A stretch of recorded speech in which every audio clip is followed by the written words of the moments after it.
Hello friends, എല്ലാ ഉദ്യോഗാർത്ഥികൾക്കും competitive ക്രാക്കറിലേക്ക് സ്വാഗതം. ഞാൻ രാഖിൽ ആർ.എസ്. നമുക്കെല്ലാം അറിയാം, ബീറ്റ് ഫോറസ്റ്റ് ഓഫീസർ അല്ലേ? നമ്മളെല്ലാം പ്രതീക്ഷയോടെ കാത്തിരിക്കുന്ന ഒരു പരീക്ഷയാണ് BFO പരീക്ഷ. ബീറ്റ് ഫോറസ്റ്റ് ഓഫീസറിന്റെ നോട്ടിഫിക്കേഷൻ ഇതാ വരികയാണ്. കേരള PSCയുടെ ഏറ്റവും അഭിമാനകരമായ ഒരു പദവി, ഒരു പരീക്ഷ എഴുതി ഒരു സുപ്രധാനമായ ജോലി സ്വന്തമാക്കാനുള്ള ഒരു മികച്ച അവസരമാണ്. 2023 നമുക്കറിയാം ബീറ്റ് ഫോറസ്റ്റ് ഓഫീസറിന്റെ പ്രധാനപ്പെട്ട പരീക്ഷകൾ നടന്നിരുന്നു. കഴിഞ്ഞ വർഷങ്ങളിലായി നടന്ന മുഴുവൻ പരീക്ഷകളും അവയുടെ ചോദ്യ മാതൃകകളും പ്രീവിയസ് ക്വസ്റ്റ്യൻ പേപ്പറും എല്ലാം തന്നെ ഡിസ്കസ് ചെയ്യുന്ന ഒരു കോഴ്സ് കോമ്പറ്റീറ്റീവ് ക്രാക്കർ നിങ്ങളിലേക്ക് എത്തിക്കുന്നുണ്ട്. നിങ്ങൾ ഈ സ്ക്രീനിൽ കാണുന്ന നമ്പറിൽ കോൺടാക്ട് ചെയ്തുകൊണ്ട് നിങ്ങൾക്ക് ആ കോഴ്സുകളെ കുറിച്ചുള്ള വിവരങ്ങൾ അന്വേഷിക്കാനും അഡ്മിഷൻ ഉറപ്പാക്കാനും കഴിയും. അപ്പോൾ നമുക്ക് ബീറ്റ് ഫോറസ്റ്റ് ഓഫീസർ പഠനം എങ്ങനെ സിസ്റ്റമാറ്റിക്കായി കൊണ്ടുപോകാം എന്നതിനെ സംബന്ധിച്ച ഒരു ഭാഗമാണ് ഇന്നത്തെ ക്ലാസ്സിൽ നമ്മൾ പ്രതിപാദിക്കും. ഒപ്പം നമുക്ക് ചില ക്വസ്റ്റ്യൻസും വർക്കൗട്ട് ചെയ്യാനായിട്ട് ശ്രമിക്കാം. അപ്പോൾ ഉദ്യോഗാർത്ഥികളെ, BFO ആകണ്ടേ നമുക്ക് 2025 ഇതാ നോട്ടിഫിക്കേഷൻ പുറപ്പെടുവിച്ച ഒരു പ്രധാനപ്പെട്ട തസ്തികയാണ് ബീറ്റ് ഫോറസ്റ്റ് ഓഫീസർ. അപ്പോൾ അതാ ഈ പരീക്ഷ നമുക്ക് 2025 അവസാനത്തോടു കൂടി തന്നെ അല്ലെങ്കിൽ 2026 ആദ്യം തന്നെ നടക്കാൻ പോകുന്ന ഒരു പ്രധാനപ്പെട്ട പരീക്ഷയാണ് ബീറ്റ് ഫോറസ്റ്റ് ഓഫീസർ. അപ്പോൾ നമുക്ക് ഇതിന്റെ സിലബസിലേക്ക് വിശദമായിട്ടൊന്ന് പോകാം. ഉദ്യോഗാർത്ഥികളെ, ബീറ്റ് ഫോറസ്റ്റ് ഓഫീസറിന്റെ സിലബസ് നമുക്ക് പരിശോധിക്കാം. 100 മാർക്കിന്റെ സിലബസ് ആണ് നമ്മുടെ മുന്നിൽ മുന്നോട്ട് വച്ചിട്ടുള്ളത്. ഇത് അവസാനം നടന്ന ബീറ്റ് ഫോറസ്റ്റ് ഓഫീസർ പരീക്ഷയുടെ സിലബസ് കൂടിയാണ്. 100 മാർക്കിന്റെയാണ് അല്ലേ? Detail syllabus for the post of beat forest officer, forest department അല്ലേ? തസ്തികയുടെ മുഖ്യ പരീക്ഷ, പ്രധാന പരീക്ഷ, വിശദമായ മാർക്ക് വിവരമാണ് കൊടുത്തിരിക്കുന്നത്. ഏറെക്കുറെയൊക്കെ തന്നെ കുറെ ജനറൽ വിഷയങ്ങൾ നമ്മുടെ സാധാരണ LDC +2 ലെവൽ പരീക്ഷകളുടെയൊക്കെ തന്നെയാണ് നമുക്ക് പരിശോധിക്കാം. ആകെ 100 മാർക്കാണ് നിങ്ങളുടെ സിലബസ്. കണ്ടോ, 100 മാർക്കിന്റെ ടോപ്പിക്കാണുള്ളത്.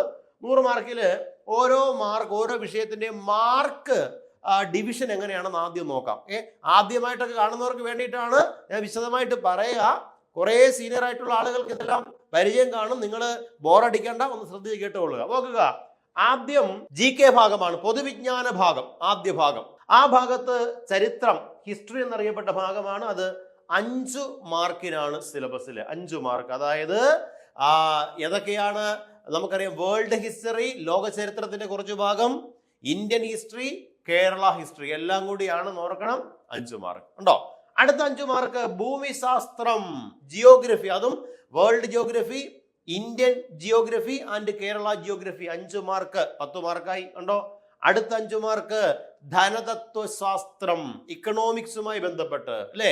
അത് ഇന്ത്യയുടെ ഭാഗം മാത്രമാണ് നമുക്കിവിടെ ചോദിക്കുക അല്ലേ? അതായത് സ്വാതന്ത്ര്യാനന്തര ഇന്ത്യയിലെ സാമ്പത്തിക കാഴ്ചപ്പാടുകളാണ്. 5 മാർക്ക്, 15 മാർക്ക്. പിന്നെയോ ഇന്ത്യൻ ഭരണഘടന, നോക്കണേ, വളരെ പ്രധാനപ്പെട്ടതാണ്. BFOക്കാരെല്ലാം അറിഞ്ഞിരിക്കണം. BFO പരീക്ഷ എഴുതുമ്പോൾ ഇന്ത്യൻ ഭരണഘടന 8 മാർക്കിന് സിലബസിൽ ഉണ്ടോ? വളരെ പ്രധാനപ്പെട്ട 8 മാർക്ക്. ഇന്ത്യൻ കോൺസ്റ്റിറ്റ്യൂഷൻ, ഭരണഘടനയുമായി ബന്ധപ്പെട്ട 8 മാർക്ക്. പിന്നെയോ കേരളം, ഭരണവും ഭരണ സംവിധാനവും, സിവിക്സ് എന്ന് പറയും. സിവിക്സ് യൂണിഫോം തസ്തികയിലേക്ക് എല്ലാമുള്ള സിലബസിലുള്ള ഒരു ടോപ്പിക് തന്നെയാണ്. 3 മാർക്കാണ്. സിവിക്സ് അല്ലെങ്കിൽ പൗരധർമ്മം, കേരളം, ഭരണവും ഭരണ സംവിധാനവും ഉണ്ടോ? അപ്പൊ നമ്മൾ പറഞ്ഞത് കേരളം, ഭരണവും ഭരണ സംവിധാനവും സിവിക്സിന്റെ ടോപ്പിക്കാണ്. അത് 3 മാർക്കിനാണ്. മനസ്സിലാവുന്നുണ്ടോ? അടുത്ത പ്രധാനപ്പെട്ട ഒന്നാണ് 6ാമത്തെ ടോപ്പിക്, ജീവശാസ്ത്രം, പൊതുജനാരോഗ്യം, ബയോളജി, ജീവശാസ്ത്രം, പബ്ലിക് ഹെൽത്ത്, പൊതുജനാരോഗ്യം അല്ലേ? എത്ര മാർക്കിനുണ്ട്? 4 മാർക്കിനാണ്. BFOയുടെ സിലബസിൽ 4 മാർക്കിനാണ്. മനസ്സിലാവുന്നുണ്ടോ? അതുപോലെയാണ് പ്രധാനപ്പെട്ട ഒരു ഭാഗമാണ് ഭൗതിക ശാസ്ത്രം, ഫിസിക്സ്. നിങ്ങളുടെ സിലബസിലെ 3 മാർക്കാണ് ഫിസിക്സ്. പിന്നെയോ രസതന്ത്രം, കെമിസ്ട്രി, എത്ര മാർക്കാണ് കെമിസ്ട്രി? 3 mark chemistry. അപ്പോൾ ഓർത്തിരിക്കണം, ബയോളജി, പബ്ലിക് ഹെൽത്ത്, ജീവശാസ്ത്രം, പൊതുജനാരോഗ്യം 4 മാർക്കാണ്. ഫിസിക്സ് 3 മാർക്കാണ്. Chemistry 4 mark. അടുത്തതാ വരുന്നു കലാ, കായികം, സാഹിത്യം, 4 മാർക്കിന്റെ ടോപ്പിക്. കലാ, കായികം, സാഹിത്യം 4 മാർക്ക്. അതുപോലെ ആനുകാലിക വിഷയങ്ങൾ, കറണ്ട് അഫേഴ്സുമായി ബന്ധപ്പെട്ടത് 10 മാർക്ക്. കറണ്ട് അഫേഴ്സ് 10 മാർക്കാണ്. അതുപോലെ ലഘുഗണിതവും മാനസിക ശേഷി പരിശോധനയും എന്ന് പറഞ്ഞാൽ simple arithmetic and mental ability എന്നറിയപ്പെട്ട ഭാഗം എത്രയാണ്? 10 മാർക്ക്. കണക്ക് 10 മാർക്കിന്, സിമ്പിളായി പറഞ്ഞു കഴിഞ്ഞാൽ കണ്ടോ, 10 മാർക്ക്. പിന്നെയോ ഇംഗ്ലീഷ് ഉണ്ടോ? ജനറൽ ഇംഗ്ലീഷ് എത്ര മാർക്ക്? 10 മാർക്കാണ്. General English 10 mark. പ്രാദേശിക ഭാഷ മലയാളം 10 മാർക്ക്. സ്പെഷ്യൽ ടോപ്പിക് ഇതാ കിടക്കുന്നു നമ്മുടെ സബ്ജക്ട് സ്പെഷ്യൽ ടോപ്പിക്. തസ്തികയുടെ സ്വഭാവവും ബന്ധപ്പെട്ട വിഷയങ്ങൾ എത്ര മാർക്കാണ്? 20 മാർക്ക്. ഉണ്ടോ? ഇങ്ങനെ ആകെ 100 മാർക്കാണ് നിങ്ങളുടെ സിലബസ്. മനസ്സിലായോ? അപ്പൊ സിലബസ് മനസ്സിലാക്കിയാൽ പോരാ. 100 മാർക്കിൽ ഏറ്റവും കൂടുതൽ, ഇത്രയും നേരം കേട്ടല്ലോ, ഏറ്റവും കൂടുതൽ മാർക്ക് ഏത് വിഷയത്തിൽ നിന്നും മാർക്ക് പറയാം? ഏറ്റവും കൂടുതൽ മാർക്കിന് ചോദിച്ചത് സ്പെഷ്യൽ ടോപ്പിക് ആണ്. 20 മാർക്ക്. കണ്ടോ? എന്താണ് സ്പെഷ്യൽ ടോപ്പിക് എന്ന് വിശദമായിട്ട് നമ്മൾ താഴേക്ക് പരിശോധിക്കും. മനസ്സിലാവുന്നുണ്ടോ? 20 മാർക്കാണ് സ്പെഷ്യൽ ടോപ്പിക്. അത് കഴിഞ്ഞാൽ 10 മാർക്ക് വീതമുള്ള 4 സെഷനുകൾ കാണാം നിങ്ങൾക്ക്. ഏതൊക്കെയാ നോക്കുക. മലയാളം 10 മാർക്ക്, 30 മാർക്ക് അപ്പൊ തന്നെയായി. ഇംഗ്ലീഷ് 10 മാർക്ക്, 40 മാർക്കായി. കണക്ക് 10 മാർക്ക്, 50 മാർക്കായി. Current affairs 10 mark, 60 mark. അതായത് പ്രധാനപ്പെട്ട 5 വിഷയങ്ങളിൽ നിന്ന് മാത്രം നിങ്ങളുടെ പരീക്ഷയുടെ 60 മാർക്കും അതിനൊന്നാണ്. 60% മാർക്ക്. ചെറിയ നമ്പർ അല്ല, ചെറിയ ശതമാനം അല്ല.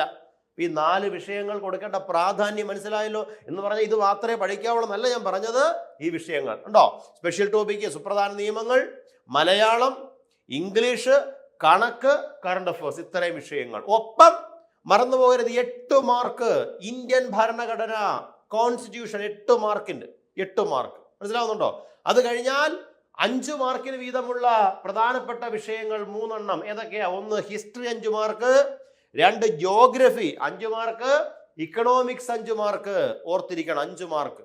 4 മാർക്ക് ഏതാണെന്ന് വെച്ച് കഴിഞ്ഞാൽ ജീവശാസ്ത്രവും പൊതുജനാരോഗ്യവും, ബയോളജിയും പബ്ലിക് ഹെൽത്ത് 4 മാർക്ക്. 3 മാർക്കിന് വീതമുള്ള വിഷയങ്ങളാണ് ഫിസിക്സ്, കെമിസ്ട്രി, അതുപോലെ സിവിക്സ്, കേരളം ഭരണവും ഭരണ സംവിധാനവും, കേരളം ഭരണവും ഭരണ സംവിധാനവും, ഫിസിക്സ്, കെമിസ്ട്രി എന്നിവ 3 മാർക്ക് വീതം. അടുത്ത 4 മാർക്കിന്റെ ഒന്നാണ് കലാ, കായിക, സാഹിത്യം, സംസ്കാരം. കലാ, കായികം, സാഹിത്യം, സംസ്കാരം 4 മാർക്ക്. ഇങ്ങനെ കിടക്കുകയാണ് നിങ്ങളുടെ 100 മാർക്ക്. മനസ്സിലാവുന്നുണ്ടോ? വിശദമായ സിലബസിലേക്ക് നമുക്കൊന്ന് കടക്കാം. ഞാൻ ബാക്കിയുള്ള ഭാഗമൊന്നും വിശദമായിട്ട് പോകുന്നില്ല. നിങ്ങളുടെ സ്പെഷ്യൽ ടോപ്പിക്ക് മാത്രമേ വിശദമായിട്ട് പറയുന്നുള്ളൂ. എങ്കിലും പൊതുവിജ്ഞാനത്തിൽ ആദ്യ 5 മാർക്ക് കേരളം. ഞാൻ പറഞ്ഞില്ലേ, വേൾഡ് ഹിസ്റ്ററി ഉണ്ട്, ഇന്ത്യൻ ഹിസ്റ്ററി, കേരള ഹിസ്റ്ററി, എല്ലാം കൂടിയാണ് 5 മാർക്ക്. കണ്ടോ? കേരളം, യൂറോപ്യന്മാരുടെ ആഗമനം മുതൽ ഇന്ത്യ, ഇന്ത്യയുടെ ചരിത്രം മുതൽ ലോകം, ഇംഗ്ലണ്ടിലെ മഹത്തായ വിപ്ലവം, ഗ്രേറ്റ് റവല്യൂഷൻ മുതൽ ഇങ്ങോട്ടുള്ള സാധനം. കണ്ടോ? 5 മാർക്കാണ്. ഹിസ്റ്ററി കഴിഞ്ഞാൽ അടുത്തത് ഭൂമിശാസ്ത്രമാണ്, ജിയോഗ്രഫി 5 മാർക്ക്. ഇത് ഞാൻ പറഞ്ഞു നിങ്ങളോട്. വേൾഡ് ജിയോഗ്രഫി ഉണ്ട്, ഇന്ത്യൻ ജിയോഗ്രഫി ഉണ്ട്, കേരള ജിയോഗ്രഫി ഉണ്ട്. ഉണ്ടോ? എല്ലാം കൂടി 5 മാർക്ക്. ഇവിടെ നോക്കണേ നിങ്ങൾ. ഭൂമിശാസ്ത്രത്തിന്റെ അടിസ്ഥാന തത്വങ്ങൾ, അതാണ് വേൾഡ് ജിയോഗ്രഫി. ഭൂമിയുടെ ഘടന ഉണ്ടോ? നിങ്ങൾ പിന്നെ ഭൂവൽക്കം, മാൻഡിൽ, കോർ ഒക്കെ പഠിച്ചിട്ടില്ലേ? ആ സാധനമാണത്. ഉണ്ടോ? അതുപോലെ ഇന്ത്യ, ഭൂപ്രകൃതി, ഇന്ത്യയുടെ സവിശേഷതകൾ, അല്ലേ? ഇന്ത്യ ഫിസിക്കൽ ജിയോഗ്രഫി എന്നറിയപ്പെട്ട ഭാഗം. പിന്നെയോ കേരളം, കേരളത്തിലെ ജില്ലകൾ, സവിശേഷതകൾ, കാലാവസ്ഥ, നദികൾ തുടങ്ങി. ഇതെല്ലാം കൂടി 5 മാർക്ക്. ഇനി മൂന്നാമത്തതാ ഇക്കണോമിക്സ് വന്ന്. ഞാൻ പറഞ്ഞു ഇക്കണോമിക്സിന്റെ കാര്യം വന്നപ്പോഴേ ഞാൻ നിങ്ങളോട് പറഞ്ഞു, വേൾഡ് ഇക്കണോമിക്സും ദേശീയ വരുമാനമോ ഇക്കണോമിക് തിയറിയോ ഒന്നും ഇല്ല. 5 മാർക്ക് മേടിക്കാൻ എളുപ്പമുള്ളൊരു ഭാഗമാണ്. ഇന്ത്യയുടെ കാര്യം മാത്രമേ ഉള്ളൂ. ഉണ്ടോ? ഇന്ത്യ സാമ്പത്തിക രംഗം, പഞ്ചവത്സര പദ്ധതി, പ്ലാനിംഗ് കമ്മീഷൻ, നീതി ആയോഗ്, നവസാമ്പത്തിക പരിഷ്കാരങ്ങൾ, ധനകാര്യ സ്ഥാപനങ്ങൾ, ഹരിത വിപ്ലവം, ഇങ്ങനെ നീളുകയാണ്. Economics 5 mark. എളുപ്പമുള്ള ഒരു ടോപ്പിക്കാണ്.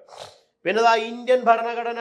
നിങ്ങളുടെ യൂണിഫോം തസ്തികയിൽ മാർക്ക് മേടിക്കാൻ ശ്രമിക്കുന്നവർക്ക് ഏറ്റവും എളുപ്പമുള്ള ഒരു ഭാഗമായിട്ട് വരികയാണ് ഇന്ത്യൻ ഭരണഘടന എന്നറിയപ്പെട്ടത്. അല്ലെ, ഇന്ത്യൻ ഭരണഘടന എത്ര മാർക്കിനാണ്? 8 മാർക്കിനാണ് നിങ്ങളുടെ സിലബസിൽ. ഇന്ത്യൻ ഭരണഘടന 8 മാർക്കാണെന്ന് ഓർക്കുക. ഉണ്ടോ? 8 മാർക്കിന്റെ ടോപ്പിക്കാണ് ഇന്ത്യൻ ഭരണഘടന. അപ്പൊ എന്തൊക്കെ വരുന്നു നോക്കുക. ഭരണഘടനാ നിർമ്മാണ സമിതി, ആമുഖം, പൗരത്വം. നിങ്ങൾക്ക് അറിയാവുന്നതാണ്. ഭരണഘടനാ നിർമ്മാണ സമിതി അറിഞ്ഞൂടെ? പൗരത്വം, മൗലികാവകാശങ്ങൾ, മൗലിക കടമകൾ, മാർഗനിർദ്ദേശക തത്വങ്ങൾ, ചില ഭരണഘടനാ ഭേദം, എല്ലാം ഒന്നും പഠിക്കണ്ട.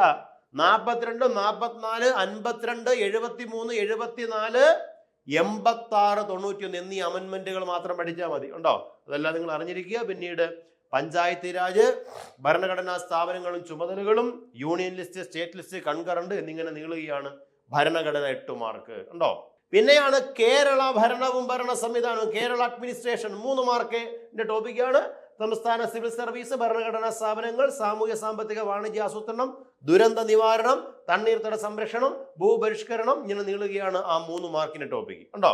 അടുത്തതാണ് ജീവശാസ്ത്രവും പൊതുജനാരോഗ്യവും. നമുക്കറിയാം ബയോളജി ആൻഡ് പബ്ലിക് ഹെൽത്ത് എന്നറിയപ്പെട്ട ടോപ്പിക്കാണ്. നമുക്കറിയാം മനുഷ്യശരീരത്തിലെ അവയവങ്ങൾ, വിറ്റാമിൻസ്, മിനറൽസ്, സാംക്രമിക രോഗങ്ങൾ, ജീവിതശൈലി രോഗങ്ങൾ, അടിസ്ഥാന ആരോഗ്യം എന്നറിയാം. പിന്നെ 3 മാർക്കിന്റെ ടോപ്പിക്ക് അത് ഫിസിക്സ് ആണ്.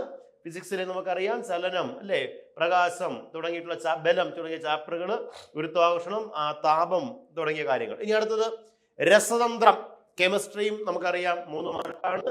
ആറ്റം, മൂലകങ്ങൾ, ലോഹങ്ങൾ തുടങ്ങിയിട്ടുള്ള ഭാഗമാണ് നിങ്ങൾക്ക് അവിടെ പഠിക്കാനുള്ളത്.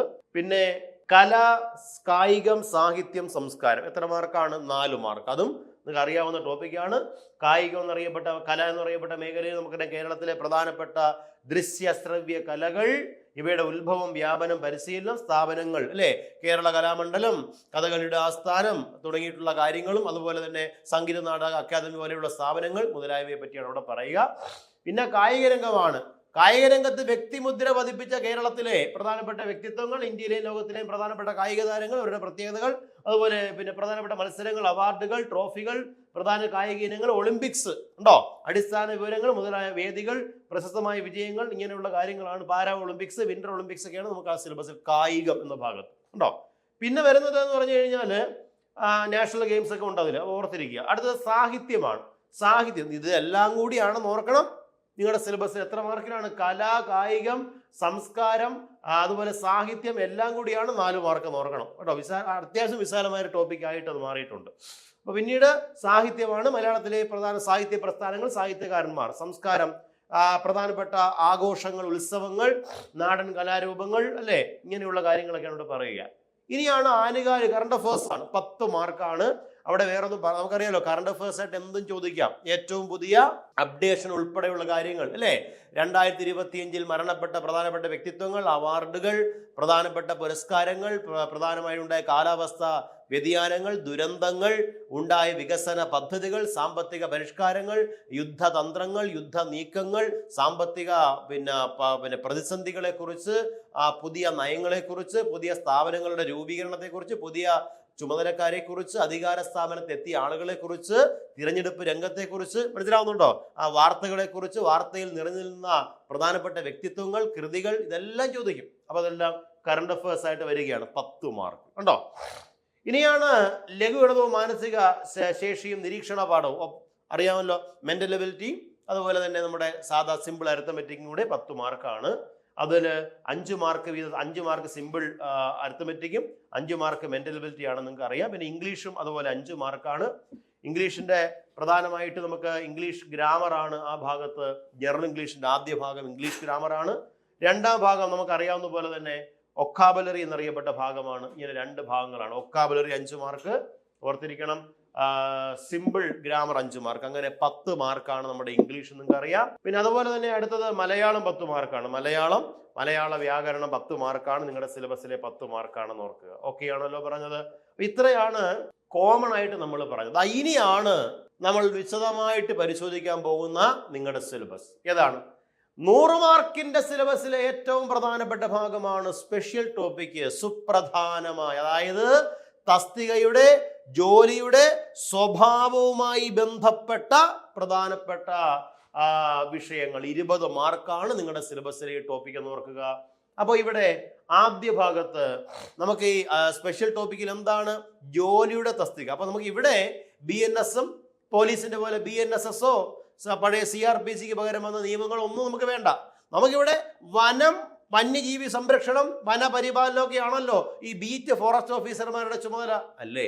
അപ്പൊ അവരുടെ ജോലിയുമായി ബന്ധപ്പെട്ട വിഷയങ്ങൾ, അത്തരം നിയമങ്ങളാണ് നമുക്കിവിടെ ഉള്ളതെന്ന് ഓർക്കുക. അതില് forest, wild life and conservation of forest and wild life എന്ന ഭാഗമാണ്. ഉണ്ടോ? Forest, wild life and conservation of forest and wild life എന്ന ഭാഗമാണ് സ്പെഷ്യൽ ടോപ്പിക്കായിട്ട് പഠിക്കുക. ഇതിന്റെ ആദ്യ ഭാഗം ഫോറസ്റ്റ് ആണ്. 20 മാർക്കിന്റെ 6 മാർക്കും ഫോറസ്റ്റ് എന്ന ടോപ്പിക്കിൽ നിന്നാണ് ചോദിക്കുക. മനസ്സിലാവുന്നുണ്ടോ? വളരെ പ്രധാനപ്പെട്ട ഒരു ടോപ്പിക്കാണ് ഫോറസ്റ്റ്. അപ്പോൾ എന്താണ് ഫോറസ്റ്റ്? ഫോറസ്റ്റിന്റെ ഡെഫിനിഷൻ ആണ്. ഭൂമിയിലെ ഫോറസ്റ്റിന്റെ സിഗ്നിഫിക്കൻസ് എന്താണ്? പ്രാതിനിധ്യം, അവരുടെ പങ്കാളിത്തം എന്താണ്? ഡയറക്റ്റ് ആൻഡ് ഇൻഡയറക്റ്റ് ആയിട്ടുള്ള ബെനിഫിറ്റുകൾ എന്തെല്ലാം, വനം നൽകുന്ന നേട്ടങ്ങൾ എന്തെല്ലാമാണ്? ടൈപ്സ് ഓഫ് ഫോറസ്റ്റ്, അല്ലേ?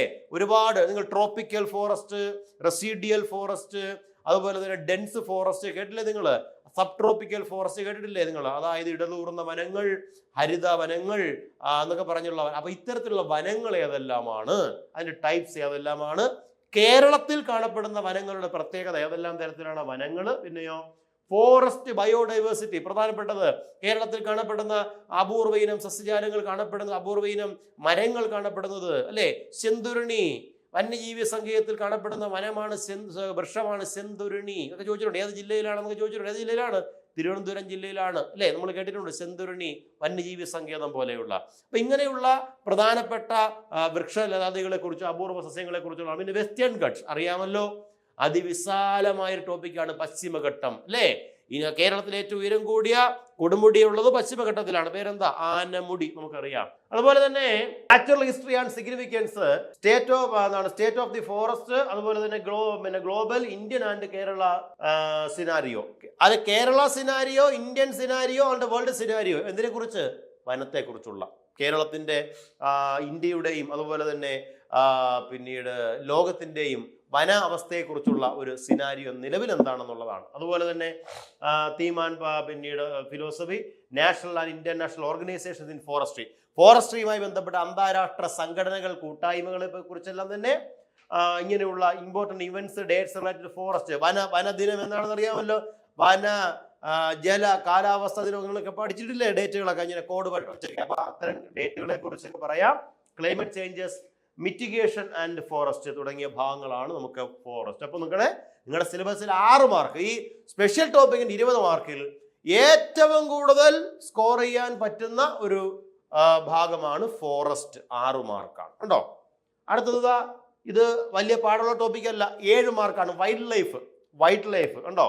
അപ്പൊ നോക്കുക, എന്താണ് wild life, value of wild ലൈഫിന്റെ പ്രാധാന്യം എന്താണ്, ത്രെട്ട് ടു വൈൽഡ് ലൈഫ് അല്ലേ, വന്യജീവികൾക്ക് നേരിടേണ്ടി വരുന്ന വെല്ലുവിളികൾ, ഭീഷണികൾ എന്തെല്ലാമാണ്, വൈൽഡ് ലൈഫ് ട്രേഡ്, വന്യജീവി വ്യാപാരം അല്ലേ, അതുപോലെ എന്താണ് സൈറ്റ്സ് ആൻഡ് ട്രാഫിക് എന്നറിയപ്പെടുന്നത് എന്താണ്, വന്യജീവി സംരക്ഷണവുമായി ബന്ധപ്പെട്ട പ്രധാനപ്പെട്ട 2 വാക്കുകളാണ് sites and traffic. Wild life conservation അല്ലേ, നമുക്കറിയാം ഇൻസിറ്റു ആൻഡ് എക്സിറ്റു മെഷേഴ്സ് അല്ലേ, വന്യജീവികളെ സംരക്ഷിക്കാനും അല്ലെങ്കിൽ അവയെ പുറത്താക്കാനും ഒക്കെ ഉള്ള നടപടികളെ കുറിച്ചാണ് അതിൽ പറയുക. അതുപോലെ തന്നെ പ്രൊട്ടക്റ്റഡ് ഏരിയാസ് ഇൻ ഇന്ത്യ, സംരക്ഷിത വനപ്രദേശങ്ങൾ ഏതെല്ലാം, കേരളത്തിലെ ഇന്ത്യയിലെ പ്രധാനപ്പെട്ട പ്രദേശങ്ങൾ. നാഷണൽ പാർക്കുകൾ ഏതെല്ലാം, കേരളത്തിലെ നാഷണൽ പാർക്കുകൾ എത്ര എണ്ണം ഉണ്ട് ഏതെല്ലാമാണ് നമുക്കറിയാം.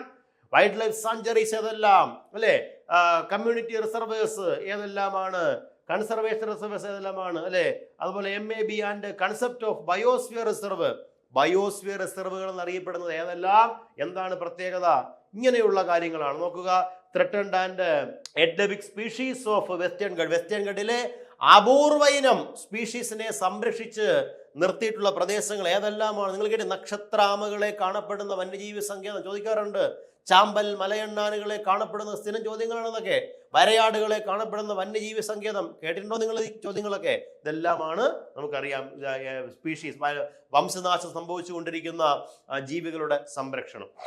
അതുപോലെ തന്നെ IUCN red list category and criteria ഉണ്ടോ, നമുക്കറിയാം IUCN റെഡ് ലിസ്റ്റിൽ അല്ലെ, ചുവപ്പ് ഡേറ്റ ബുക്കിൽ രേഖപ്പെടുത്തിയിട്ടുള്ള ചില ജീവജാലങ്ങളുണ്ട്, അവ ഗുരുതരമായ വംശനാശം നേരിടുന്നവയാണ്, അവയെ പ്രത്യേകം സംരക്ഷിക്കുന്നു. മനസ്സിലാവുന്നുണ്ടോ? നമ്മുടെ നാട്ടിലേതാ പിന്നെ അടുത്ത കാലത്താണ് നമ്മുടെ നാട്ടിൽ വംശനാശം സംഭവിച്ചു പോയൊരു ജീവിയാണ് ചീറ്റപ്പുലി.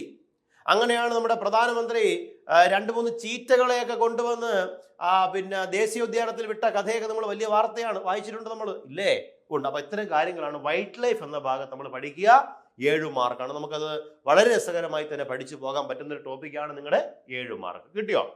അടുത്തത് 5 mark conservation of forest and wild life ആണ്. 5 മാർക്കാണ്. Conservation of forest and wild life, സംരക്ഷണമാണ് ഇനി പറയാൻ പോകുന്നത്. നോക്കുക, important acts related Indian forest, Indian വന നിയമവുമായി ബന്ധപ്പെട്ട പ്രധാനപ്പെട്ട നിയമങ്ങൾ എന്തെല്ലാം, വനസംരക്ഷണവുമായി ബന്ധപ്പെട്ട നിയമങ്ങൾ എന്തെല്ലാം, പിന്നെയോ Indian Forest Act 927, reserve forest, protected forest and village forest, wild life protection act 1972. എപ്പോഴും നിങ്ങൾ കേൾക്കുന്ന wild life protection act 972, protected areas and schedules, forest conservation act 980, forest conservation act 980, objectives important conservation project, tiger, elephant, Gir, lion, snow leopard, great Indian bustard and crocodile breeding etcetera. ഇതെല്ലാം നിങ്ങളുടെ conservation of forest and wild life എന്നറിയപ്പെട്ട ഭാഗത്താണ് നമ്മളത് പറയുന്നത്. ഉണ്ടോ? Snow ലെപ്പാർഡൊക്കെ തന്നെ lion, great Indian bastard അറിയാമല്ലോ. അപ്പൊ ഇത്തരം കാര്യങ്ങളൊക്കെ നിങ്ങളൊന്ന് നോക്കുക. ഇനി അടുത്തത് പ്രധാനമായിട്ട് നമുക്ക് conservation of wild life 5 mark കഴിഞ്ഞാൽ അടുത്ത ഒന്ന് IT ആക്ട് 2000 ആണ്. കണ്ടോ? IT ആക്ട് 2000 ആണ് നമ്മുടെ അടുത്തൊരു ടോപ്പിക്. IT ആക്ട് 2000 2 മാർക്കിനാണ് കേട്ടോ. സ്പെഷ്യൽ ടോപ്പിക്കിന്റെ 20 മാർക്കിൽ 2 മാർക്ക് ആയിട്ട്. ഈ വിഷയത്തെ നിങ്ങൾ അധികം പരിചയപ്പെടുത്തേണ്ടതില്ല. കാരണം LDC പരീക്ഷ മുതൽ ഇങ്ങോട്ട് എല്ലാ പരീക്ഷയ്ക്കും ഉള്ളൊരു കോമൺ ടോപ്പിക്കാണ് IT ആക്ട് 2000. അറിയാമല്ലോ. സെക്ഷൻ 43 മുതൽ ഇങ്ങോട്ടുള്ള 77B വരെയുള്ള IT ആക്ടുകൾ. ഇത്രയുമാണ് നിങ്ങളുടെ സ്പെഷ്യൽ ടോപ്പിക്കുമായി ബന്ധപ്പെട്ട ഉദ്യോഗാർത്ഥികളെ അറിഞ്ഞിരിക്കേണ്ടത്. മനസ്സിലാവുന്നുണ്ടോ? അപ്പോ ദ ബീറ്റ് ഫോറസ്റ്റ് ഓഫീസർ നിങ്ങൾക്കൊരു അപ്രാപ്യമായ തസ്തികയല്ല. ശ്രമിച്ചാൽ, ഈ നിമിഷം ശ്രമിച്ചാൽ നിങ്ങൾക്ക് 2025-26 വർഷത്തിൽ ഒരു ജോലി ഉറപ്പിക്കാൻ കഴിയും. അതും അഭിമാനകരമായ ബീറ്റ് ഓഫീസർ ജോലി ഉറപ്പിക്കുക. എത്ര പറയുമ്പോൾ സിമ്പിൾ ആണെന്ന് തോന്നും, എങ്കിലും നമുക്ക് നന്നായി കഷ്ടപ്പെടേണ്ടതുണ്ട്. സ്പെഷ്യൽ ടോപ്പിക്ക് വളരെ കോംപ്ലിക്കേറ്റഡ് അല്ല. നമുക്ക് രസകരമായി പഠിച്ചു പോകാൻ പറ്റുന്ന റെഡ് ഡേറ്റ ബുക്കിനെ പറ്റി എന്താ ഉള്ള ജീവജാലങ്ങൾ ഏതെല്ലാം, അല്ലേ? അതുപോലെ തന്നെ ലിസ്റ്റ് ചെയ്യപ്പെട്ട ഏറ്റവും ഗുരുതരമായ വംശനാശ ഭീഷണി നേരിടുന്ന കേരളത്തിലെ വന്യജീവികൾ ഏതെല്ലാം, വൃക്ഷങ്ങൾ ഏതെല്ലാം, ഇങ്ങനെയൊക്കെയുള്ള കാര്യങ്ങൾ നമുക്ക് പഠിക്കാം. വന്യജീവി സങ്കേതങ്ങളെക്കുറിച്ച്, വന്യജീവികളുടെ സംരക്ഷണത്തെക്കുറിച്ച്, വനങ്ങളുടെ ഇനത്തെപ്പറ്റി മനസ്സിലാവുന്നുണ്ടോ? അതുപോലെ ഇന്ത്യൻ ഫോറസ്റ്റ് ആക്ടിനെ പറ്റി, വൈൽഡ് ലൈഫ് പ്രൊട്ടക്ഷൻ ആക്ടിനെ കുറിച്ചെല്ലാം നമ്മളത് പഠിക്കും. അപ്പോൾ നിങ്ങൾ ഈ സിലബസിനെ കുറിച്ച് വിശാലമായിട്ട് മനസ്സിലാക്കിയെന്ന് വിശ്വസിക്കുന്നു. അപ്പോൾ നമ്മുടെ സിലബസ് ആദ്യം നമ്മൾ പറഞ്ഞതുപോലെ തന്നെ 100 മാർക്കിന്റെ സിലബസിൽ ഏറ്റവും കൂടുതൽ മാർക്ക് 5 വിഷയങ്ങളിൽ നിന്ന് 60 മാർക്കാണെന്ന് മറക്കരുത്. 20 മാർക്ക് സ്പെഷ്യൽ ടോപ്പിക്കാണ്, 10 മാർക്ക് കറണ്ട് അഫേഴ്സ് ആണ്, 10 മാർക്ക് നമ്മുടെ ഇംഗ്ലീഷാണ്, 10 മാർക്ക് മലയാളമാണ്. അതുപോലെ തന്നെ പ്രധാനപ്പെട്ട 8 മാർക്ക് ഇന്ത്യൻ ഭരണഘടനയിൽ നിന്നും ചോദിക്കുന്നുണ്ട്. നിങ്ങൾ മറന്നു പോകരുത്. അപ്പോൾ ഈ ഒരു പ്രധാനപ്പെട്ട ടോപ്പിക്ക് നിങ്ങൾക്ക് മനസ്സിലായെന്ന് വിശ്വസിക്കുന്നു. സിലബസിനെ നിങ്ങൾ വ്യക്തമായി പരിചയപ്പെട്ടു എന്ന് ഞാൻ മനസ്സിലാക്കുന്നു. അപ്പോൾ നമ്മുടെ 100 മാർക്കിന്റെ സിലബസിൽ ഓരോ വിഷയത്തിന്റെയും മാർക്ക് ഡിസ്ട്രിബ്യൂഷൻ നിങ്ങൾക്ക് വ്യക്തമായി പിടികിട്ടി എന്ന് ഞാൻ വിശ്വസിക്കുകയാണ്. അപ്പോൾ നമ്മുടെ സിലബസിൽ ഏറ്റവും കുറവ് മാർക്ക് 3 മാർക്ക് വീതമുള്ള 3 മാർക്ക് വീതമുള്ള 2 ടോപ്പിക്കുകൾ. ഒന്നറിയാമല്ലോ, ഒന്ന് രസതന്ത്രം കെമിസ്ട്രി, മറ്റൊന്ന് ഫിസിക്സ്, മറ്റൊന്ന് കേരളം ഭരണവും ഭരണ സംവിധാനവും, അല്ലെ? എന്നിങ്ങനെയാണ് നിങ്ങളുടെ സിലബസിലെ പ്രധാനപ്പെട്ട 100 മാർക്കിന്റെ ടോപ്പിക്ക്. അപ്പോൾ ഇത് ഇത്രയുമാണ് 10 മാർക്ക് വീതമുള്ള ആനുകാലിക വിഷയങ്ങൾ, കണക്ക്, ഇംഗ്ലീഷ്, അതുപോലെ തന്നെ മലയാളം, സ്പെഷ്യൽ ടോപ്പിക്. ഇത്രയും കൂടി 60 മാർക്കാണെന്ന് ഓർക്കുക. അപ്പോൾ ഇത്രയാണ് സിലബസിനെ കുറിച്ച് നിങ്ങൾക്ക് പറയാനുള്ളത്. അപ്പോൾ ഉദ്യോഗാർത്ഥികളെ, സിലബസ് പരിചയപ്പെട്ടോ സിലബസ്? അപ്പോൾ നമുക്ക് ഇനി ബാക്കി കുറച്ച് ഭാഗങ്ങളിലേക്ക് 1-2 ചെറിയ ചോദ്യങ്ങൾ നിങ്ങൾക്കൊന്ന് പരിചയപ്പെടുത്താം. അപ്പോൾ നമ്മുടെ സിലബസിൽ 2023 നടന്ന ബീറ്റ് ഫോറസ്റ്റ് ഓഫീസർ പരീക്ഷയുടെ സുപ്രധാനമായിട്ടുള്ള ചില ചോദ്യങ്ങളാണ് നമ്മളിവിടെ ഡിസ്കസ് ചെയ്യാൻ പോകുക. അപ്പോൾ ആ ചോദ്യങ്ങളിലേക്ക് നമുക്ക് കടക്കാം. സിലബസ് നമ്മൾ നേരത്തെ പരിശോധിച്ചാണ് വിശാലമായിട്ട്. നോക്കുക, ഒരു ചോദ്യം നോക്കുക. ചാമ്പൽ മലയെണ്ണാൻ. നേരത്തെ ഞാൻ ജസ്റ്റ് സിലബസ് പറഞ്ഞപ്പോൾ പറഞ്ഞതേ ഉള്ളൂ. നമ്മുടെ ചോദ്യം കഴിഞ്ഞ ബീറ്റ് ഫോറസ്റ്റ് ഓഫീസറിന്റെ ചോദ്യമാണ്. ചാമ്പൽ മലയെണ്ണാൻ സ്വാഭാവികമായി കാണപ്പെടുന്ന കേരളത്തിലെ വന്യജീവി സങ്കേതം ഏത്? ഉത്തരം ഏത് തന്നെയാണ്, മറക്കരുത്. ഏതായിരിക്കും? ചാമ്പൽ മലയെണ്ണാൻ. ഞാൻ പറഞ്ഞു ചിന്നാർ വന്യജീവി സങ്കേതമാണ്. ചിന്നാർ വന്യജീവി സങ്കേതം കേരളത്തിന്റെയും തമിഴ്നാടിന്റെയും അതിർത്തി പ്രദേശത്ത് കാണപ്പെടുന്ന ഒരു വന്യജീവി സങ്കേതമാണ്. ചിന്നാർ വന്യജീവി സങ്കേതമാണ്. ചിന്നാർ വന്യജീവി സങ്കേതത്തിൽ കാണപ്പെടുന്ന മറ്റൊരു റയർ സ്പീഷീസിലുള്ള ജീവിയാണ് നക്ഷത്ര ആമകൾ. ഉണ്ടോ? നക്ഷത്ര ആമകളെ കാണപ്പെടുന്നതും ചിന്നാറിലാണെന്ന് ഓർക്കുക. ചിന്നാർ വന്യജീവി സങ്കേതത്തിനകത്ത് കാണപ്പെടുന്ന വെള്ളച്ചാട്ടമാണ് തൂവാനം വാട്ടർഫാൾ. തൂവാനം വാട്ടർഫാൾ എന്നൊക്കെ നിങ്ങൾ അറിഞ്ഞിരിക്കണം. മനസ്സിലാവുന്നുണ്ടോ? അപ്പോൾ അത് ഓർത്തിരിക്കുക. അപ്പോൾ ചാമ്പൽ മലയെണ്ണാൻ സ്വാഭാവികമായിട്ട് കാണപ്പെടുന്ന വന്യജീവി സങ്കേതം ചിന്നാർ വന്യജീവി സങ്കേതം ഏത് മലനിരകളുടെ ഭാഗമാണ്? വെസ്റ്റേൺ ഘട്ടിന്റെ ഭാഗമാണ് ചിന്നാർ എന്നെല്ലാം നിങ്ങൾ ഓർത്തിരിക്കണം. ഓക്കെ, അടുത്ത ദിവസത്തിലേക്ക് പോയി കഴിഞ്ഞാൽ നിങ്ങളുടെ സിലബസിൽ 5 മാർക്കിന്റെ ടോപ്പിക് ഇക്കണോമിക്സിൽ നിന്നൊരു ചോദ്യമാണ്. ഇന്ത്യൻ പ്ലാനിങ്ങിന്റെ ശില്പി ആര്? Who was referred as the architect of Indian planning? ഇതാണ് ചോദ്യം. Option A Dadabhai Naoroji, option B Jawaharlal Nehru, option C MS Swaminathan, option D Prashanta Chandra Mahalanobis. ആരായിരിക്കും ശരി ഉത്തരം പറയാമോ? Who was referred as the architect of Indian planning. ഒറ്റ ഉത്തരമേ ശരിയുള്ളൂ. പക്ഷേ ഇവിടെ PSC കുറച്ച് ലളിതമായ ഓപ്ഷനുകളാണ്. ഒരു ഓപ്ഷനും കൂടെ ഉണ്ടായിരുന്നെങ്കിൽ നിങ്ങൾ ഉറപ്പായിട്ടും തെറ്റിച്ചേനെ സാധ്യതയുണ്ട്. ആ ഓപ്ഷൻ ഞാൻ പറഞ്ഞു തരട്ടെ. ആരാണ്? എം വിശ്വേശ്വരയ്യ എന്നായിരുന്നു ഒരു ഓപ്ഷൻ എങ്കിൽ നമ്മൾ കുറെ പേര് അങ്ങോട്ട് പോയേനെ. കാരണം father of Indian planning, Indian ആസൂത്രണത്തിന്റെ പിതാവ് ആരെന്ന് ചോദിച്ചു കഴിഞ്ഞാൽ എം വിശ്വേശ്വരയ്യാണ്. എന്നാൽ ഇവിടുത്തെ ചോദ്യം എന്താണ്? ചോദ്യം ഇന്ത്യൻ പ്ലാനിങ്ങിന്റെ ശില്പി ആരെന്നാണ്. അപ്പൊ ഉത്തരം ആരാണ്? PC മഹലനോബിസ് ആണ് ശരി ഉത്തരം. പ്രശാന്ത ചന്ദ്ര മഹലനോബിസ് അല്ലേ? PC മഹലനോബിസിനെ കുറിച്ച് കേട്ടിട്ടുണ്ടോ നിങ്ങൾ? ഉണ്ടോ? ഇന്ത്യൻ സ്റ്റാറ്റിസ്റ്റിക്സിന്റെ പിതാവ് ചോദിച്ചാൽ ആര്? PC മഹലനോബിസ്. ആധുനിക ഇന്ത്യൻ ബഡ്ജറ്റിന്റെ പിതാവ് ചോദിച്ചാൽ PC മഹലനോബിസ്. PC മഹലനോബിസിന്റെ ജന്മദിനം ഇന്ത്യയിൽ എന്തായിട്ട് ആചരിക്കുന്നു പറയാമോ? PC മഹലനോബിസ് ജന്മദിനം എന്താണെന്ന് വെച്ച് കഴിഞ്ഞാൽ എന്താണെന്ന് പറയാമോ? ഏത് മാസമാണ്? പറയൂ. June 29. June 29 is the birthday of PC Mahalanobis. is celebrated as എന്തായിട്ട് കണക്കാക്കുന്നു? ഇന്ത്യയിൽ സ്റ്റാറ്റിസ്റ്റിക്കൽ ദിനം. അപ്പോ ഇന്ത്യയിൽ സ്റ്റാറ്റിസ്റ്റിക്കൽ ദിനമായിട്ട് ആചരിക്കുന്ന ആരുടെ ജന്മദിനമാണ്? PC മഹലനോബിസ്. കണ്ടോ? ഓർത്തിരിക്കുന്നല്ലേ? PC മഹലനോബിസിന്റെ പേരിൽ അറിയപ്പെടുന്ന 5-year plan, PC Mahalanobis model എന്നറിയപ്പെടുന്നത്. ഇതെല്ലാം നിങ്ങളുടെ സിലബസിൽ പഠിക്കാനുണ്ട്. എത്രാമത്തെ? 2ാം പഞ്ചവത്സര പദ്ധതി. ഇന്ത്യയിൽ ദേശീയ വരുമാനം കണക്കാക്കുന്ന ഒരു പ്രധാനപ്പെട്ട സ്ഥാപനം, അത് രൂപീകരിച്ചതും PC മഹലനോബിസ് ആണ്. സ്ഥാപനത്തിന്റെ പേര് CSO. കേട്ടിട്ടുണ്ടോ? Central statistical office. ആരംഭിച്ചത് PC മഹലനോബിസ്. ആസ്ഥാനം ന്യൂഡൽഹി. ഇതൊക്കെ നിങ്ങൾ അറിഞ്ഞിരിക്കണം. മനസ്സിലാവുന്നുണ്ടോ? പിന്നെ നമുക്ക് MS സ്വാമിനാഥനെ നമുക്കറിയാം അല്ലേ? എന്തിന്റെ പിതാവാണ് MS സ്വാമിനാഥൻ എന്നറിയപ്പെടുന്നത്? ഇന്ത്യൻ ഹരിത വിപ്ലവത്തിന്റെ, ധവള വിപ്ലവത്തിന്റെ എന്തിന്റെ പിതാവാണെന്ന് വെച്ച് കഴിഞ്ഞാൽ ഇന്ത്യൻ ഹരിത വിപ്ലവത്തിന്റെ പിതാവ് MS സ്വാമിനാഥൻ. കേട്ടില്ല നിങ്ങൾ? MS സ്വാമിനാഥൻ വികസിപ്പിച്ചെടുത്ത ഗോതമ്പിനമാണ് സർബതി സോറോണ. പ്രീവിയസ് ചോദ്യം. MS സ്വാമിനാഥൻ വികസിപ്പിച്ചെടുത്ത ഗോതമ്പിനമാണ് സർബതി സോറോണ. ഈ വർഷം ചോദിച്ചൊരു ചോദ്യമാണ്. ദാദാഭായ് നവറോജിയെ പറ്റി അറിയാം നിങ്ങൾക്ക്. ഇന്ത്യൻ ഇക്കണോമിക്സിന്റെ പിതാവ്, ഇന്ത്യൻ പൊളിറ്റിക്സിന്റെ പിതാവ്, INC-യുടെ അഹിന്ദുവായ ആദ്യ പ്രസിഡന്റ്, ചോർച്ചാ സിദ്ധാന്തം അവതരിപ്പിച്ച വ്യക്തി, INC-യുടെ തലമുതിർന്ന പ്രസിഡന്റ് ആയിരുന്ന ആര്? ദാദാഭായ് നവറോജ്. ജവഹർലാൽ നെഹ്റുവിനെ കുറിച്ച് നമുക്ക് എന്തായാലും അറിയാം അല്ലേ? ജവഹർലാൽ നെഹ്റു ഇന്ത്യയുടെ ആദ്യ പ്രധാനമന്ത്രി, ഇന്ത്യൻ നവഭാരത ശില്പി എന്നറിയപ്പെട്ട വ്യക്തിയാണ് ആര്? ജവഹർലാൽ നെഹ്റു എന്നെല്ലാം നമ്മൾ അറിഞ്ഞിരിക്കുകയും വേണം. ശരി, നമുക്ക് അത് മനസ്സിലായെന്ന് വിശ്വസിക്കുന്നു. ഓക്കെ. അപ്പൊ ഇന്ത്യൻ പ്ലാനിങ്ങിന്റെ, ഇപ്പോൾ മറന്നു പോകരുത്, ഇന്ത്യൻ പ്ലാനിങ്ങിന്റെ പിതാവെന്നായിരുന്നു ചോദ്യമെങ്കിൽ ആര്? അത് എം വിശ്വേശ്വരയ്യ. ഇവിടുത്തെ ചോദ്യം ഇന്ത്യൻ പ്ലാനിങ്ങിന്റെ ശില്പി. ഉത്തരം പ്രശാന്ത ചന്ദ്ര മഹലനോബിസ്. ഉണ്ടോ? അടുത്ത ചോദ്യം നിങ്ങളുടെ സിലബസിൽ 8 മാർക്കിന്റെ ടോപ്പിക്ക് ഇന്ത്യൻ ഭരണഘടന. ചേരുംപടി ചേർക്കാൻ ഓരോ ആശയങ്ങൾ ഇന്ത്യ കടമെടുത്തത് എവിടെ നിന്നാണെന്നാണ് ചോദിക്കുന്നത്. ഏകപൗരത്വം, സിംഗിൾ സിറ്റിസൺഷിപ്പ് കടമെടുത്തത് എവിടെ നിന്നാണ് പറഞ്ഞേ? ശരി ഉത്തരം ബ്രിട്ടൻ. ശരി ഉത്തരം, അത് കറക്റ്റാണ്. അപ്പൊ 1 കറക്റ്റാണ്. ഉണ്ടോ? 1 കറക്റ്റാണ്. ഉണ്ടോ?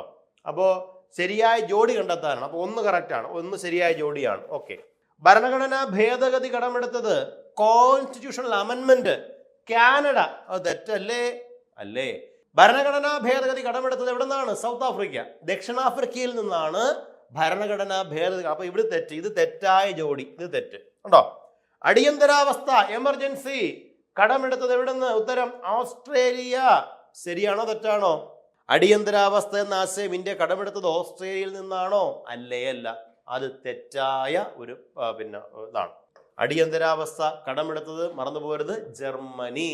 വെയ്മർ കോൺസ്റ്റിറ്റ്യൂഷൻ ഓഫ് ജർമ്മനി, അല്ലെങ്കിൽ നമുക്ക് ഗവൺമെന്റ് ഓഫ് ഇന്ത്യ ആക്ട് 1935 എന്നും പറയാം. രണ്ടും പറയാം. അതായത് വ്യക്തമായി പറഞ്ഞു വന്നാൽ അടിയന്തരാവസ്ഥ എന്ന ആശയം ശരിക്കും ഇന്ത്യ കടമെടുത്തത് 1935 ഗവൺമെന്റ് ഓഫ് ഇന്ത്യ ആക്ടിൽ നിന്നാണ്. എന്നാൽ fundamental rights R suspending during the time of emergency, അടിയന്തരാവസ്ഥ കാലത്ത് മൗലികാവകാശങ്ങൾ അടക്കം റദ്ദ് ചെയ്യപ്പെടുന്നു എന്ന വ്യവസ്ഥയാണ് ശരിക്കും ജർമ്മനിയിൽ നിന്ന് കടമെടുത്തത്.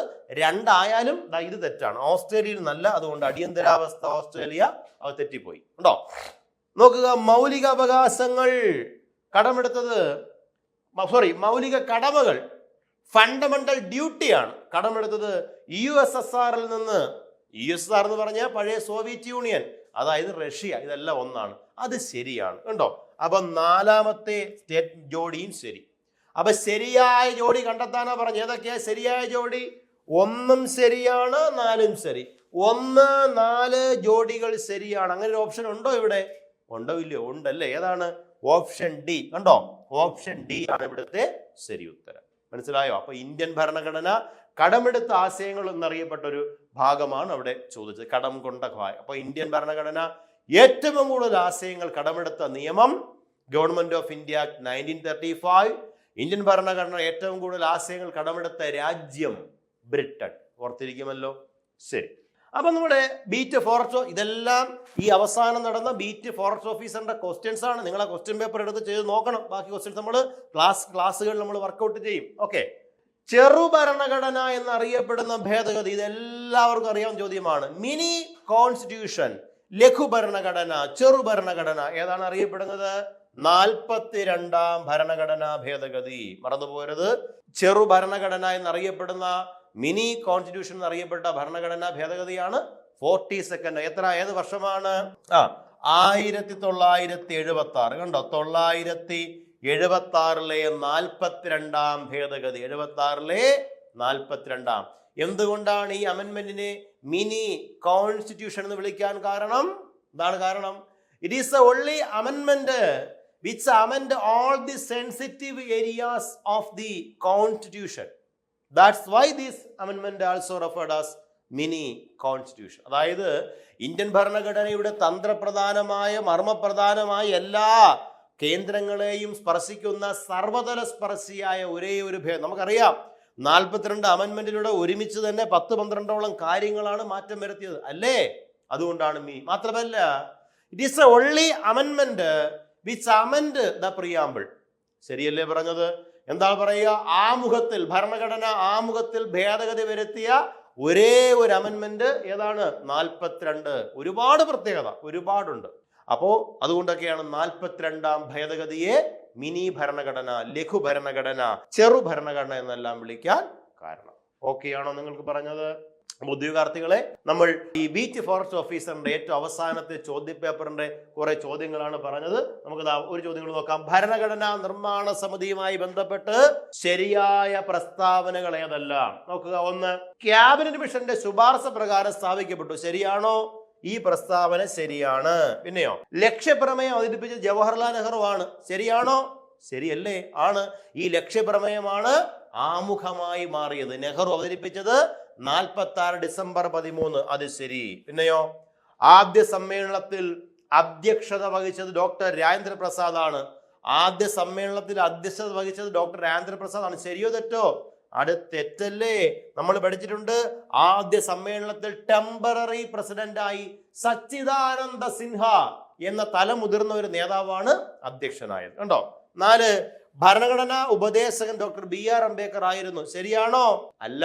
അഡ്വൈസർ അല്ലെ, legal adviser or legal representative of the constituent assembly, ഭരണഘടനാ നിർമ്മാണ സമിതിയുടെ നിയമോപദേഷ്ടാവായിരുന്നത് BN റാവു ആയിരുന്നു. അപ്പൊ ഇതും തെറ്റ്. അപ്പൊ ശരി 1ഉം 2ഉം മാത്രമേ ഇവിടെ ശരിയുള്ളൂ. അങ്ങനത്തെ ഓപ്ഷൻ ഉണ്ടോ ഇവിടെ? നോക്കിക്കേ. 1 and 2. ഓപ്ഷൻ എ അവിടുത്തെ ശരി ഉത്തരം. മനസ്സിലായ നിങ്ങൾക്ക്? ഓപ്ഷൻ എ അവിടുത്തെ ശരി ഉത്തരമാണ്. അപ്പോ ഉദ്യോഗാർത്ഥികളെ, നമ്മൾ ബീറ്റ് ഫോറസ്റ്റ് ഓഫീസറിന്റെ പരീക്ഷാ സിലബസ് വിശദമായിട്ട് പരിശോധിച്ചു. ഇപ്പോൾ നിങ്ങൾക്ക് പഠിക്കേണ്ടതിനെ സംബന്ധിച്ച് സിലബസിനെ അടിസ്ഥാനമാക്കി വ്യക്തമായ ധാരണ കിട്ടിക്കാണും. നമ്മളൊരു 4-5 ക്വസ്റ്റ്യൻസും വർക്കൗട്ട് ചെയ്തു. തീർന്നില്ല. ബീറ്റ് ഫോറസ്റ്റ് ഓഫീസറുടെ മറ്റു പ്രധാനപ്പെട്ട പ്രീവിയസ് ചോദ്യങ്ങളും സ്പെഷ്യൽ ടോപ്പിക്കിന്റെ ക്ലാസ്സുമായി നമുക്ക് മറ്റൊരു ക്ലാസ്സിൽ വീണ്ടും കാണാം. Thank you all of you. By.